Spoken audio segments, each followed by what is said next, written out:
les syndicats de l'assistance publique des hôpitaux de Paris, sans exception, appellent à la grève aujourd'hui. Ils ne veulent pas de remise en cause des 35 heures. Alors l'hôpital est-il incapable de se réformer, de vivre avec son temps?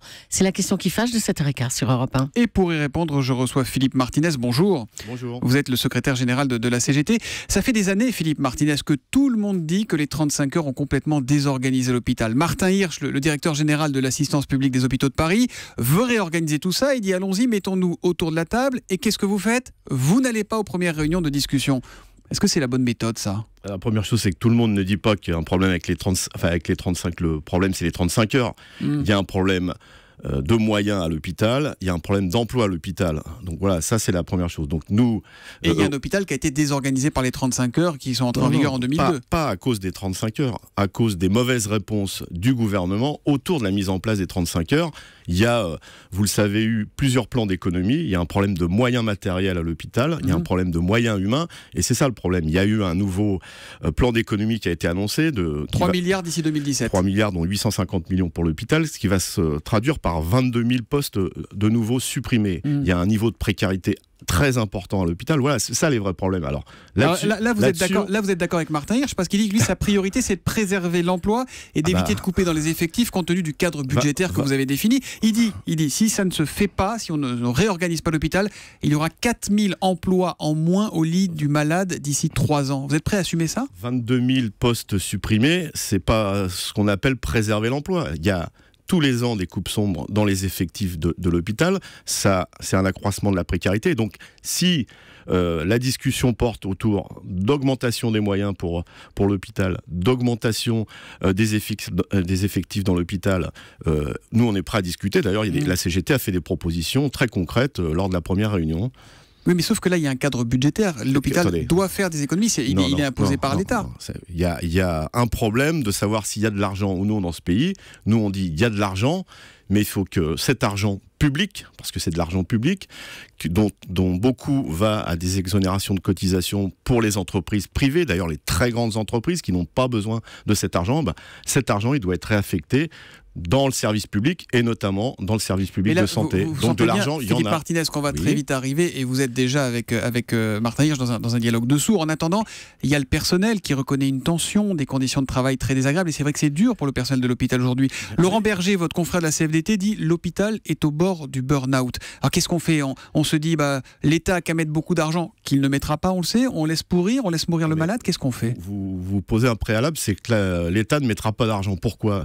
Le dialogue, c'est pas un dialogue de sourds. Moi, je ne pose rien, je constate simplement que l'État a décidé qu'il fallait faire des économies et que l'hôpital est touché. Donc c'est ça le problème.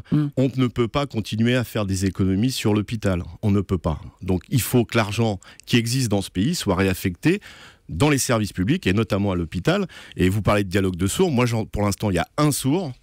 Ou deux peut-être, c'est Martin Hirsch et Marisol Touraine. Et puis il y a des syndicats qui veulent discuter, qui décrivent très bien le vrai problème de l'hôpital. Donc écoutons-les, trouvons des solutions autour de l'organisation, de l'emploi, et vous allez voir, ça va aller beaucoup mieux. Marisol Touraine qui, comme Martin Hirsch, dit il n'est pas question de supprimer les 35 heures à l'hôpital, il est question de réorganiser, d'essayer de faire mieux avec les moyens dont on dispose. Voilà, donc, ils disent la même chose, on gère la misère.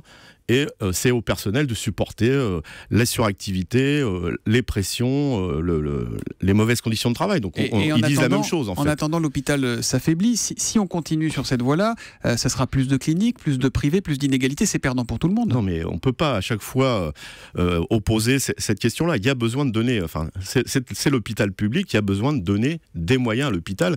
Et le gouvernement ferait bien d'écouter justement quand tous les syndicats s'opposent à quelque chose et propose autre chose. Tous les syndicats appellent à la grève aujourd'hui. Oui. Donc c'est suffisamment rare pour être noté, et je m'en félicite d'ailleurs que tous les syndicats appellent à la grève. Donc il faut écouter les salariés, écouter le personnel. Alors vous dites il faut écouter les salariés, écouter le personnel. Il y a donc cette journée de grève aujourd'hui. Et si vous n'êtes pas entendu, comme c'est probable, il se passe quoi derrière? Je sais que les salariés sont réunis en assemblée générale dans les différents hôpitaux, et c'est eux qui décideront à quelle étape il faut passer pour être écouté. Donc, vous voyez, et quel est votre avis là-dessus?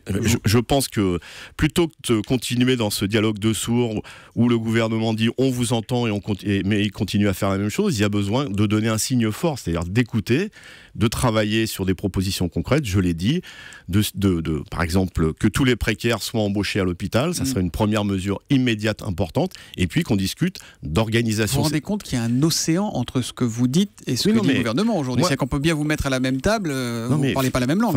On ne parle pas la même langue, mais les 5 millions de privés d'emploi dans ce pays, les problèmes des salariés, c'est pas une invention, ça. Donc il y a besoin qu'on écoute les salariés de l'hôpital et bien sûr tous les salariés en général. Au-delà de l'hôpital, je voudrais votre avis sur la réforme des collèges, Philippe Martinez, dont le décret a donc été publié hier au Journal officiel. Ça fâche pas mal de syndicats enseignants. La CGT, elle dit quoi? Elle est prête à se lier au mouvement, à manifester aux côtés de François Bayrou. Elle partage la colère de Nicolas Sarkozy. La CGT, elle dit qu'une fois de plus, vous voyez, on parlait de démocratie, d'écouter les salariés. Il y a eu des salariés qui se sont mis en grève, qu'on dit il faut qu'on discute.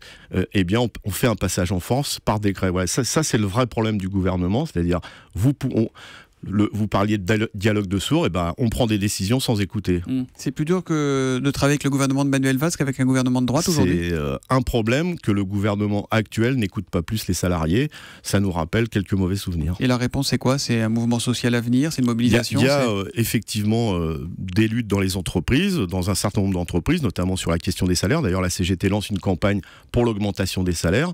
Je pense qu'il y a besoin de réponses concrètes aux salariés. Et évidemment, il faut que ces mouvements, en tout cas dans les entreprises, s'amplifient. Merci Philippe Martinez d'être venu en direct sur Europe 1 ce matin. Je rappelle que vous êtes le secrétaire général de la CGT. Bonne journée.